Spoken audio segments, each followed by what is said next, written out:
મહારાજા સયાજીરાવ યુનિવર્સિટીની commerce ફેકલ્ટીમાં admission પ્રક્રિયા દરમિયાન વિવાદ સર્જાતા કેમ્પસમાં તંગદિલીનો માહોલ જોવા મળ્યો હતો.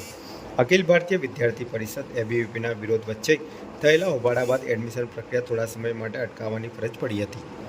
કોમર્સ ફેકલ્ટીના ડીન પ્રજ્ઞેશ શાહે વિદ્યાર્થી સંગઠનો પર ગંભીર આક્ષેપો કરતા જણાવ્યું હતું કે પ્રવેશ પ્રક્રિયા દરમિયાન સ્ટાફ સાથે ગાળાગાળી અને મારામારી કરવામાં આવી હતી.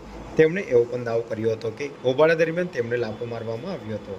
બીજી તરફ ફેકલ્ટીના કેટલાક સ્ટાફ સભ્યોએ પણ સ્વીકાર્યું હતું કે ઉગ્ર બોલાચાલી દરમિયાન વિદ્યાર્થીઓ પર હાથ ઉપાડ્યો હતો. સમગ્ર ઘટનાને લઈને ફેકલ્ટી અને વિદ્યાર્થીઓ વચ્ચે ભારે તણાવનું વાતાવરણ સર્જાયું હતું. હોબાળા બાદ યુનિવર્સિટી તંત્ર અને સ્ટાફ વચ્ચે બેઠક યોજાઈ હતી, જેમાં આગળની કાર્યવાહી અને એડમિશન પ્રક્રિયા અંગે ચર્ચા કરવામાં આવી હતી. યુનિવર્સિટી તંત્રએ સ્પષ્ટ કર્યું હતું કે તેઓ કોઈ પોલીસ ફરિયાદ કરવા માંગતા નથી અને વિદ્યાર્થીઓના હિતને ધ્યાનમાં રાખીને એડમિશન પ્રક્રિયા ફરી શરૂ કરવાનો નિર્ણય લેવામાં આવ્યો છે. તંત્રના જણાવ્યા મુજબ સમગ્ર ઘટનાના વિરોધ સ્વરૂપે યુનિવર્સિટી કર્મચારીઓ કાળા કપડાં પહેરી પ્રતિકાત્મક વિરોધ નોંધાવશે. સાથે જ ભવિષ્યમાં આવી ઘટનાઓ ન બને તે માટે જરૂરી પગલાં અંગે પણ વિચારણા કરવામાં આવી રહી છે. ઘટનાને પગલે એમએસ યુનિવર્સિટી કેમ્પસમાં ચર્ચાનો માહોલ ગરમાયો છે અને તમામ પક્ષો આગામી નિર્ણય પર નજર રાખી રહ્યા છે.